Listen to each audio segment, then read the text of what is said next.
Hasan Bida Ismail. Saya Dr. Insinyur Muhammad Iqbal Putra MSc, dosen Fakultas Pertanian, Peternakan, Perikanan Universitas Muhammadiyah Parepare pada prodi Agroteknologi dan Agribisnis. Pada hari ini saya mempresentasikan RPS, rencana pembelajaran semester saya untuk mata kuliah dasar-dasar mekanisasi pertanian, di mana pada RPS ini itu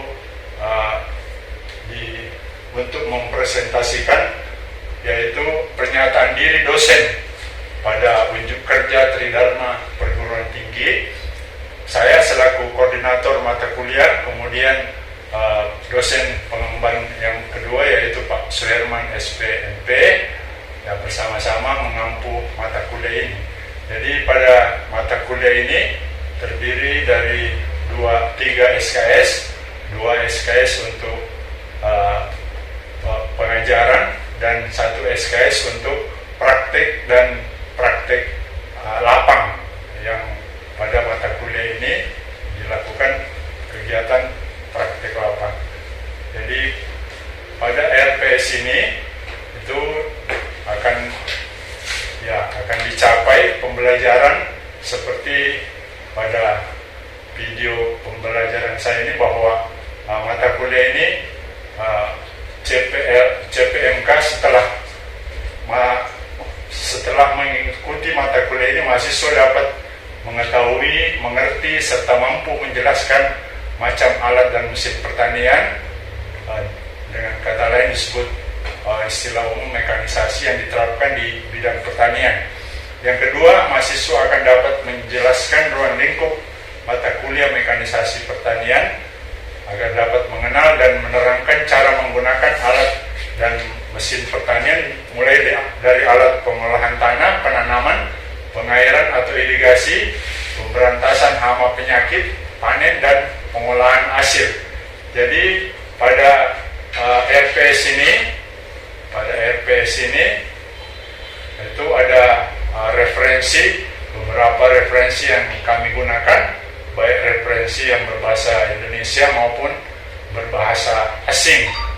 Jadi pada referensi bahasa Indonesia yaitu menggunakan buku pengantar mekanisasi pertanian, kemudian buku referensi alat dan mesin pertanian, selanjutnya prinsip kerja mesin pertanian, sampai buku bagaimana mekanisasi ini menggunakan teknologi up to date, terkini, dengan juga menggunakan referensi dari bahasa Inggris, ya, seperti Principle of Farm Mechanization PI Publishing. Ya. Selanjutnya ada persyaratan mata kuliah pada mahasiswa yang ingin mengampu mata kuliah ini, bahwa telah melulusi mata kuliah sebelumnya yaitu pengantar ilmu pertanian.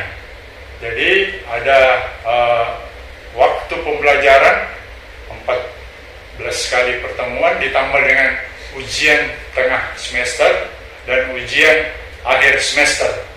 Ya, bentuk pembelajaran telah RPS ini diberikan kepada mahasiswa sebagai patokan untuk dijadikan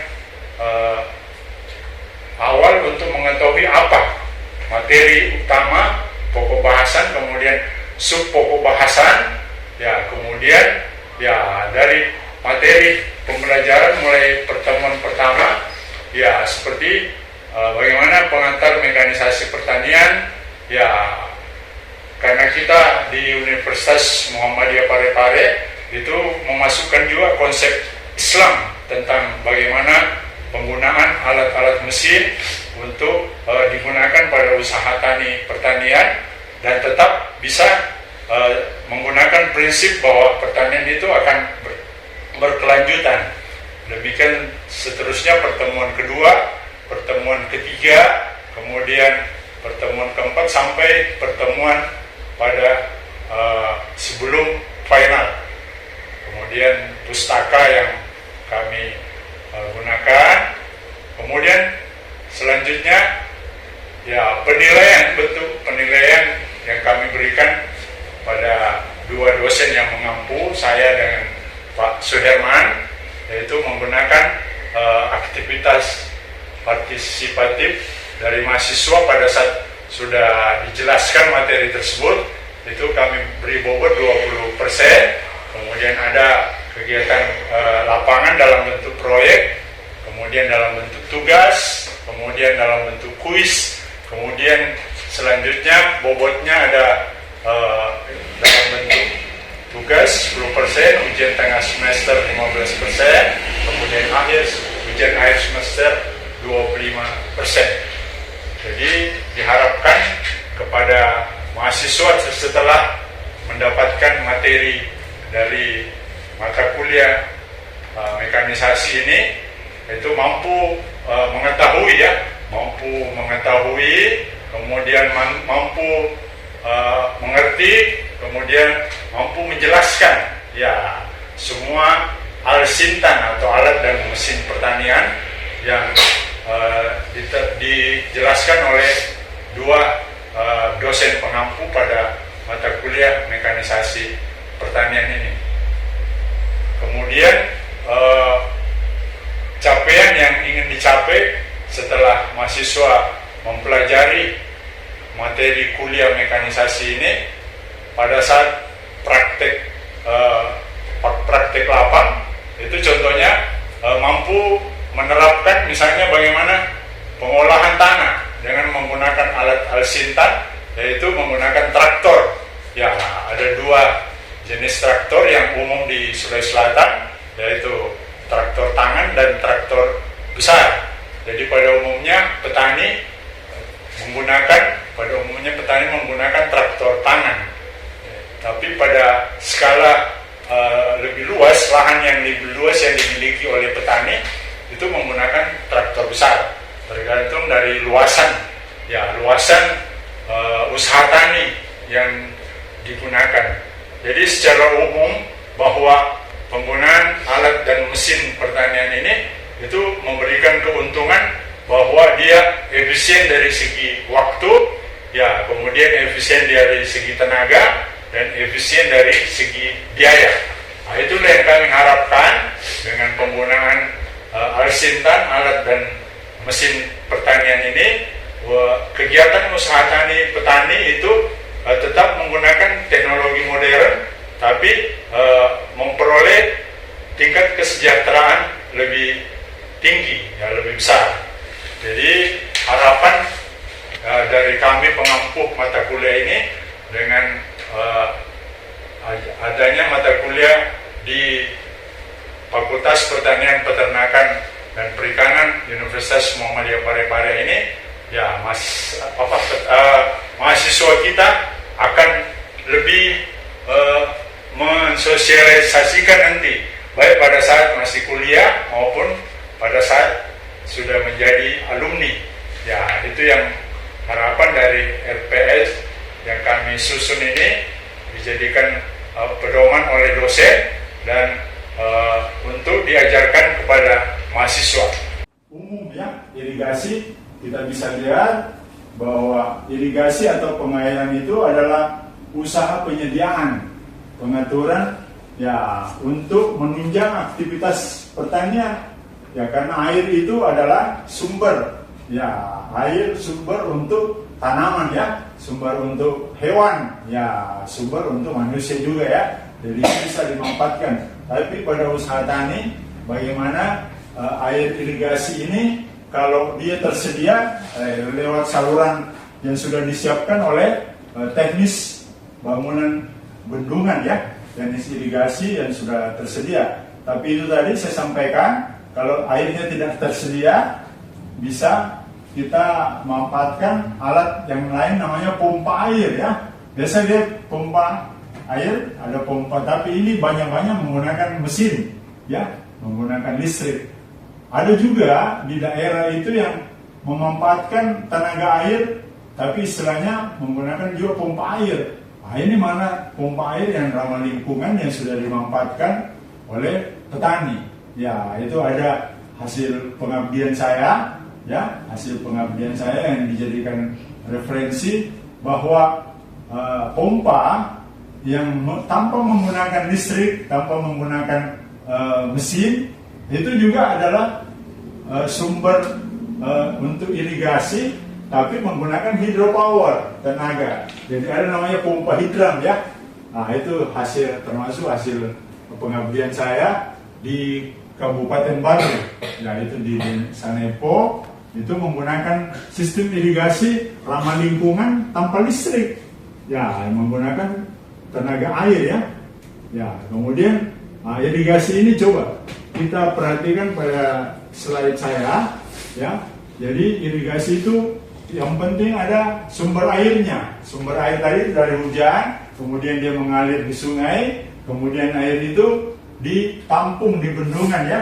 Ya kalau tidak menggunakan bendungan itu tadi masyarakat menggunakan misalnya pompa air ya untuk mengisap air. Kalau di daerah ketinggian seperti Nrekan itu mengisap air dari bawah. Ya dia menyedot air ya. Nah, inilah yang biasa kita gunakan. Kemudian bagaimana sistem irigasi itu kalau di Sulawesi Selatan dan Kabupaten Goa, nah itu menggunakan irigasi sprinkler. Ya biasa lihat di tanaman bawang kan. Ya, tapi sumber airnya itu disedot ya melalui sungai.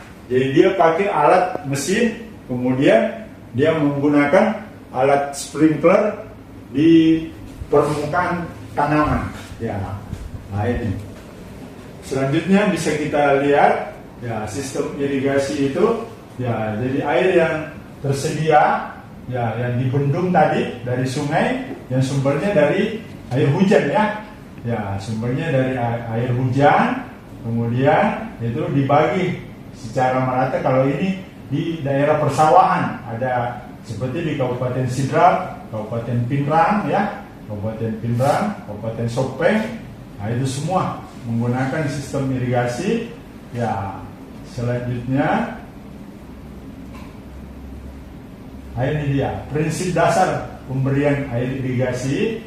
Jadi prinsip dasar pemberian air irigasi, nah itu bagaimana jumlah yang dibutuhkan oleh tanaman, misalnya tanaman padi itu memang sudah ada masing-masing melalui musyawarah di masing-masing pedesaan atau di perkotaan yang mengelola persawahan, kemudian ada waktunya. Ya, kemudian mutu daripada air itu ya, itu ada standar mutu irigasi bahwa itu tidak mengandung unsur yang berbahaya ya, unsur zat yang berbahaya itu yang harus dipenuhi oleh air irigasi. Jadi jaringan irigasi ya pengelolaan irigasi, nah, itu ada jaringan utama, kemudian jaringan tersier. Nah, ini ada daerah irigasi ya, ada daerah irigasi, kemudian ya, nah inilah petak-petak irigasi. Nah ini, jadi di daerah yang mempunyai irigasi teknis itu menggunakan bendungan ya. Ada bendungan utamanya, kemudian ini gambar kita bisa lihat pada gambar ini, kemudian disalurkan ke saluran primer dan saluran tersiernya ya. Ya ini daerah irigasinya. Ini gambaran tentang bagaimana irigasi itu. Jadi ini adalah pemanfaatan air. Ya, pemanfaatan air untuk tanaman, misalnya tanaman padi. Kemudian di daerah-daerah yang memang tidak ada bendungan irigasinya, itu tadi menggunakan alat mesin pertanian pompa. Sistem pompa itu ada yang menggunakan ya sprinkler ya. Kemudian ada sistem irigasi tetes. Nah ini, jadi macam-macam jenis pompa untuk sistem irigasi itu sudah diperkenalkan kepada petani. Ya bagaimana memanfaatkan irigasi dan alat-alat mekanisasi hubungannya dengan irigasi. Jadi secara umum bahwa irigasi itu dapat dimanfaatkan dengan memanfaatkan alat-alat mekanisasi. ya. Contohnya menggunakan pompa air ya, menggunakan sprinkler, menggunakan sistem irigasi tetes dan lain sebagainya. Ya, nah inilah gambar bangunan utama pada sistem irigasi teknis. Kemudian ke petak-petak sawah ya. Nah ini kita bisa lihat sepanjang misalnya yang tinggal di Pinrang, ya itu bisa lihat di situ bagaimana memanfaatkan air untuk tanaman perkebunannya ya. Ya itu kelembaban tanah itu bisa dengan adanya saluran irigasi ini ya bisa dimanfaatkan langsung oleh petani, tapi juga melembabkan tanah untuk bagaimana tanaman itu bisa tumbuh dengan baik ya. Ya kita bisa lihat seperti ini ya. Nah inilah bentuk daripada bangunan teknis untuk irigasi. Ya, saya bisa perlihatkan pada slide yang lain. Nah, jadi ini pemanfaatan air. Jadi sebelum padi misalnya ya, padi misalnya ditanam. Nah inilah alat mekanisasi itu menggunakan pompa dulu. Kemudian pengolahan tanahnya setelah sebelum kita menanam, ya kemudian dibiarkan beberapa saat setelah diolah baru ditanami. Inilah hubungan antara mekanisasi dengan irigasi. Ya, inilah hubungannya. Jadi fungsi mekanisasi pada sistem usaha pertanian ya. Ya, bagaimana mekanisasi ini bisa memberikan kesuksesan pada kegiatan usaha tani. Misalnya bagaimana swasembada pangan bisa berlanjut, kemudian diversifikasi pangan. Diversifikasi pangan itu adalah tidak hanya menanam satu jenis tanaman. Ya, dia bisa dengan adanya air yang bisa dimanfaatkan tadi itu bisa menanam beberapa jenis tanaman. Ya, sehingga bisa menambah penghasilan dari petani, malah bisa menghasilkan tanaman yang bisa diekspor, misalnya kopi, coklat, merica ya, cengkeh dan lain sebagainya. Coklat terutama itu merupakan komoditi ekspor yang diusahakan oleh petani. Ya tentu tanaman ini memanfaatkan air irigasi ya, dengan menggunakan alat dan mesin pertanian, misalnya pompa air, menggunakan irigasi sprinkler, irigasi tetes dan lain sebagainya ya. Ya, dengan demikian itu akan meningkatkan kesejahteraan daripada petani itu sendiri. Ya, jadi secara umum hubungan antara irigasi, ya inilah hubungannya. Jadi fungsi mekanisasi pada sistem usaha pertanian ya. Ya, bagaimana mekanisasi ini bisa memberikan kesuksesan pada kegiatan usaha tani. Misalnya bagaimana swasembada pangan bisa berlanjut, kemudian diversifikasi pangan. Diversifikasi pangan itu adalah tidak hanya menanam satu jenis tanaman. Ya, dia bisa dengan adanya air yang bisa dimanfaatkan tadi itu bisa menanam beberapa jenis tanaman. Ya, sehingga bisa menambah penghasilan dari petani, malah bisa menghasilkan tanaman yang bisa diekspor, misalnya kopi, coklat, merica ya, cengkeh dan lain sebagainya. Coklat terutama itu merupakan komoditi ekspor yang diusahakan oleh petani. Ya tentu tanaman ini memanfaatkan air irigasi ya, dengan menggunakan alat dan mesin pertanian, misalnya pompa air, menggunakan irigasi sprinkler, irigasi tetes dan lain sebagainya ya. Ya, dengan demikian itu akan meningkatkan kesejahteraan daripada petani itu sendiri. Ya, jadi secara umum hubungan antara sistem mekanisasi, alat dan pemanfaatan alat dan mesin pertanian dan irigasi itu kita bisa lihat pada pemanfaatan untuk pemberian air ya, pemberian air pada tanaman padi misalnya, atau sistem penyemprotan dan lain sebagainya ya. Jadi saya kembali pada materi ini. Nah ini Jadi bahwa pemanfaatan air irigasi ini ya betul-betul bukan hanya di sawah saja ya, bukan hanya di sawah saja, bisa di perkebunan, ya bisa di daerah-daerah yang dataran tinggi dan lain sebagainya. Itulah gambaran bagaimana peranan alat mekanisasi hubungannya dengan pemanfaatan sistem irigasi pertanian. Untuk sementara sebelum saya lanjutkan, barangkali ada yang mau menanyakan ya materi yang baru-baru saya berikan. Silakan kalau ada 1-2 orang yang akan menanyakan. Ada mahasiswa? Ya, silakan.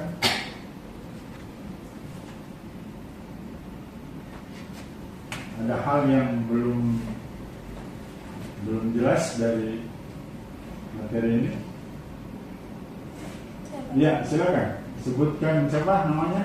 Baik, terima kasih. Perkenalkan, nama saya Putriani. Ya. Nah, mengenai penjelasan Bapak tadi tentang sistem irigasi dan mekanisme alat pertanian.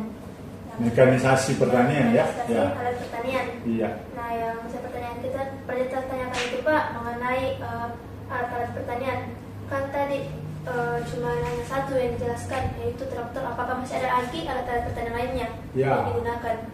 Ya, jadi alat sintan itu alat dan mesin pertanian itu contohnya untuk pengolahan tanah, pembukaan lahan baru ya, pembukaan misalnya kita mau buka sawah, mau buka kebun, itu biasanya pengolahan tanahnya itu menggunakan traktor.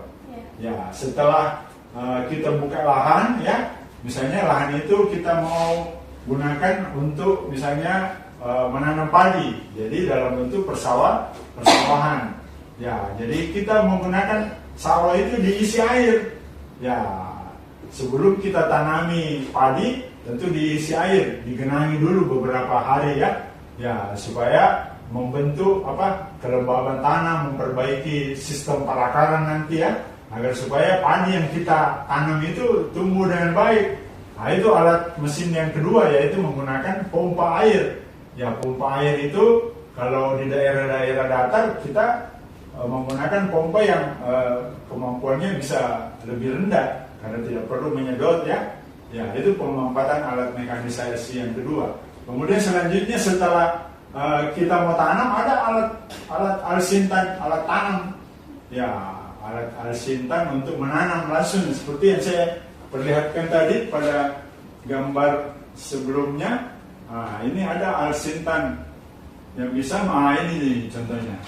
Jadi pada tahapan selanjutnya kita bisa memanfaatkan alat alsintan, yaitu menggunakan alat tanam. Tapi ini di Indonesia ini untuk daerah-daerah yang memang sudah maju ya, sudah mengelola usaha tani padi, sudah menggunakan sistem pertanian mekanisasi modern, petaninya sudah paham, sudah mengerti bagaimana tingkat efisien dan efektivitas daripada alat tanam ini. Ya, untuk daerah-daerah yang belum menghasilkan tingkat penghasilan petani padinya itu masih kurang, itu memang harus membentuk kelompok tani, ya, harus membentuk kelompok tani untuk membeli alat ini atau menyewa, ya, menyewa untuk alat tanam ini. Selanjutnya pada saat padi ditanam, itu kita menggunakan alat mesin pertanian semprot untuk membasmi hama dan penyakit ya. Nah, itu alat sintan, alat mesin dan pertanian yang digunakan pada umumnya oleh petani untuk membasmi ya hama dan penyakit. Ya, biasa lihat kan alat semprot itu yang digantung di belakang kan. Nah, itu. Selanjutnya pada saat panen, nah ada penggunaan sintan lagi. Ya, penggunaan alsintan itu menggunakan combine harvester, ya, alat untuk panen. Nah, inilah semua penggunaan sampai nanti yaitu pada umumnya yang sudah digunakan oleh petani ya. Demikian. Ya, barangkali selanjutnya masih ada mahasiswa yang ingin menanyakan, ya, bagaimana hubungan antara mekanisasi atau kuliah mekanisasi pada sub yang saya sudah berikan ya. Ya, jadi materi pokok itu bagaimana penerapan ya mekanisme prinsip kerja alat dan mesin pertanian untuk kegiatan prapanen dan pasca panen. Prapanen artinya kegiatan sebelum kita panen, yaitu mulai dari penyediaan benih ya, penyediaan benih, kemudian pengolahan tanah, kemudian penanaman, kemudian pemeliharaan ya, sampai panen. Itu yang disebut kegiatan prapanen. Ya, itulah di kegiatan usaha tani disebut dengan on farm ya, on farm. Setelah pasca panen, panen itu ya, panen misalnya panen artinya kita petik hasilnya. Kita misalnya ambil menggunakan alat alsintan combine harvester tadi ya. Ya, sudah bisa kita langsung dapat gabahnya, kemudian sisanya itu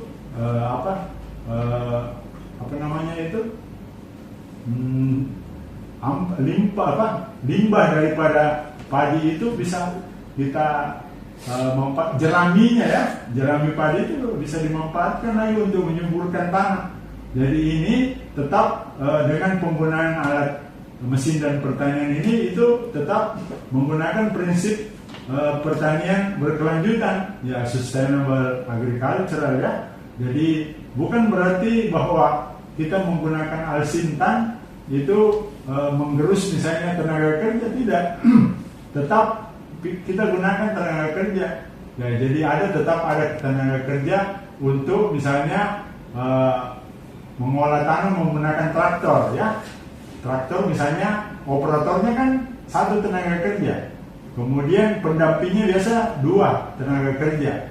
Tapi pada saat alat dan mesin pertanian itu rusak ya, alat mesin pertanian itu rusak, butuh lagi untuk perbaikan, jadi dia butuh 3 tenaga kerja.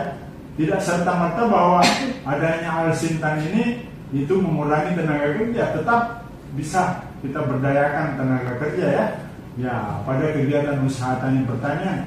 Selanjutnya untuk menanam, itu menggunakan juga operator ya, menggunakan operator, menyediakan air. Nah, itu pompa.